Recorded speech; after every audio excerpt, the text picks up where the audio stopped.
Hey guys, so here I am today to show you the system I planted around 2.5 years ago in the poor soil on site. You can see behind me. I'm going to show you how the soil is by switching the camera, but this is the entire system here which I've just pruned, and we're experiencing probably the last rain before the dry season, so really benefiting of that, and I'm really grateful to have that.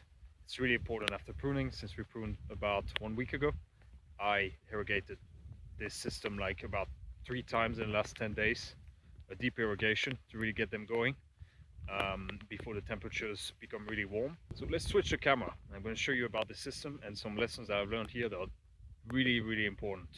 Right, so this is the soil we were dealing with before. We had a subsoiler come, and the guy that did the subsoiling ended up like uncovering a lot of rocks here. It's very chalky, a lot of lime in there. It's like I can't put my fingers in there. It's super compacted. But yeah, this is a system after 2.5 years. It kind of looks underwhelming, and the reason is because I pruned these 3 lines here. We had the Tagasaste that is way up here. I'm going to show some videos how it looked before.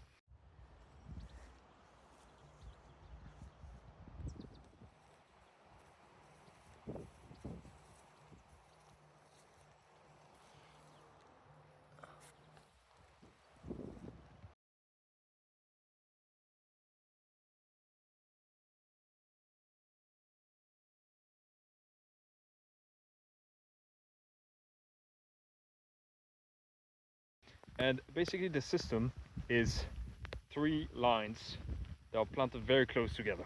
It's basically 1.5 to 2 meters in between the lines. That was really my first system that I ever planted and designed. And you can really see that there's something with it in this soil. The trees, even the toughest trees, are not doing good. Even this casuarina, which is supposed to be very tough, is only 1.20 m now. And some of the forced pepper trees are very small, even though in a lot of other places I planted at the same time, some of them are already 3 meters tall. I mean, there's a few ones that are like good examples, but some of them even are just, you know, smaller than some of our wild olives, which are supposed to be much slower. So yeah, what we're learning from this is that in this kind of soil, in poor soil like that, where the taproots of the trees cannot really penetrate the soil because of rocks and compactions and etc., even though we prepare the soil really well, we need bushes to do that work. Plants that do not have a root system that goes as deep, that don't put up a taproot like trees, like for example the typical herbs of the Mediterranean, like the rosemary, the lavender as well. We tried 3 different types of lavenders here, and I must say that the one that made it best was the French lavender. This one, it grows really fast and responds really well to pruning.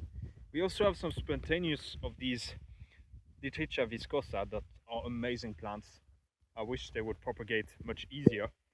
They're just spontaneous and they respond super well to pruning. Also, we got the sage as well. Not doing as good as the lavenders and the rosemaries, I must say, as if it demands a little bit more shade and maybe higher succession conditions. But anyway, the other bushes that work really well are the tree alfalfa. This is the one, Medicago arborea. This one was like tall like this when I pruned it. And Myoporum as well. This one's doing good. You can see clearly it needs a little bit better conditions than the tree alfalfa or the Tagasaste, but still they're surviving and they respond really well usually. So, in terms of crops here, we have the figs. Actually, we have a lot of different insurance crops in here. We don't only have the figs, because I realize the figs need a lot more water than I thought. Now I really realize that, and they're going to take forever to grow, but we're going to keep on irrigating throughout the years, so it shouldn't be a problem. They will grow eventually, but I think before we get the first figs, it might take a good 7 years to get a good crop on that. But anyway, this is just a trial area, as well as another insurance crop, which I wouldn't necessarily call a crop. It's more a crop for the birds. You have the strawberry tree, very important tree in the Mediterranean for birds. Also tastes really good. We also have the carobs here as well, in case. And as well, to not overlook, we also have the wild olive, which I'm planning on grafting this year for table olives. So this is a crop that if I graft it, I'm pretty sure that we're gonna get some good olives from here. And also, yeah, just want to say that these systems here, you can see it's 3 lines. Every single line, apart from the one in the middle, is 3 lines together. So there's 2 lines of aromatics to the sides, and then the line of trees. And that I got out of a consultant that came here 2 years ago, who really was adamant about this. But I wouldn't say that this is the best in every single condition, in every single case. But in very poor soil, that really does help to improve the soil much faster. And I'm going to show you a bit of like the soil, how it is now. Actually, now it's gotten wet. It's touching here and it was dry, but now with the rain that we have, it's getting wet. Let me show you. You can see the soil structure is much better. The color has changed already. It's not completely black, obviously, but it's got roots in there. And compared to this, that's a major improvement. That's probably, can't even quantify that. My observation here is, yes, the bushes are doing the work, and doing the 3-line system like that, even though it's more expensive because you need more plants, it's still going to make a massive difference for very poor areas. Or the bushes that I use there as well is like the oleander. This one was already planted when he did the system, but there's some other ones that are not growing that fast. They don't grow that fast, but still they're very tough, and eventually they're going to fill in the space and offer loads of biomass. They're actually amazing plants because they respond really well to pruning once they're established. And yeah, I mean, other observation here that I can make is with the Gravia robustas. I just don't understand how this one has gotten so big. It's like, for me, I view it as a higher succession species here. I planted some in a much better spot, and in 2 years they're about the same size as this one. And this one's looking super healthy. There's something amazing about these plants. Like, I really view them as a plant that I want to put everywhere as a emergent, a primary forest emergent. I know in Australia people view it as a secondary species, but here I really think that it's going to be more primary, let's say, because it grows slower. So it's a good plant to have to replace like eucalyptus, for example. And it doesn't make too much shade, so it doesn't require too much management. It's quite slow, but at the same time resists really well like the droughts that we have here. So yeah, observation here, trees are not always the best. You can't rely on eucalyptus every time, or Peruvian pepper tree, for example, to just do the groundwork. You really need your placenta secondary kind of bushes, such as the tagasaste or the tree alfalfa, which I was showing you, because when you see eucalyptus like this, it's like 3 meters tall but very little foliage on it, it's not doing much of anything really. You really need these bushes to do the work, the groundwork. And that's something I realized, because when your casuarinas and eucalyptus are not working so well, that means you need to rely on other plants. Eventually they'll make it, but it might take them 5 years or so to really get well established. So for the first 2-3 years, you need something that will provide that biomass. And these herbs are amazing. I just prune them with a mini hedge trimmer. Super easy, it doesn't take long. Probably an hour of work for all these lines, just with a hedge trimmer. And yeah, I mean, it's definitely a more time-consuming system to manage because of the 3 lines and such a small area like this.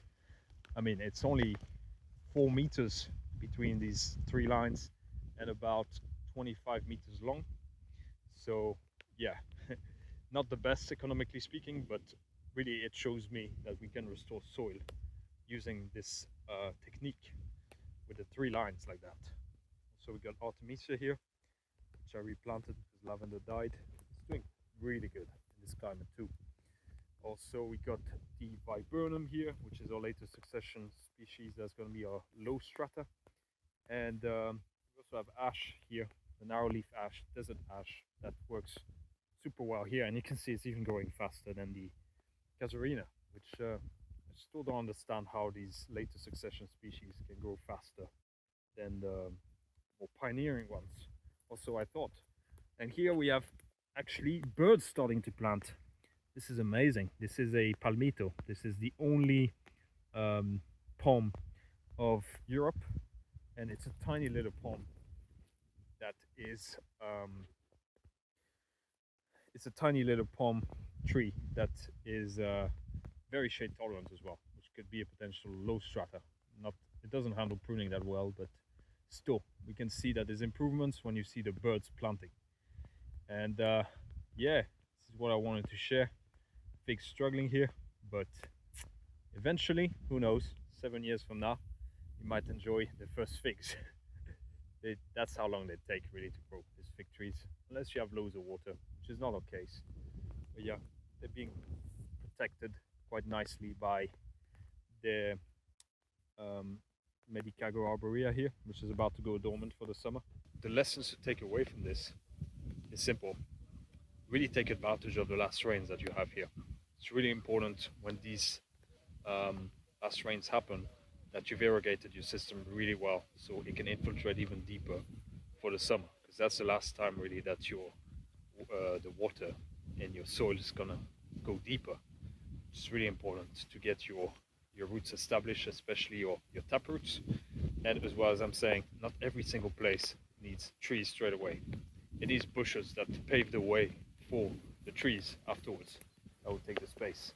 So it really shows you how important it is to not dismiss these early secondary placenta 2 kind of bushes, such as the Medicago, such as the Tagasastes, such as the Myoporum, such as the herbs. These poor soils, don't underestimate the power of these plants. They're really covering everything here, and they provided biomass for the entire row and improved the soil significantly in 2.5 years. So imagine, you go from this to this in 2.5 years. I know, looks so underwhelming, but remember, this has been pruned about 1 week ago when the plants were more or less like this height. They were at my height, more or less. So yeah, hope you enjoyed this lesson, and drop some comments and some feedback in the comments below. See you in the next.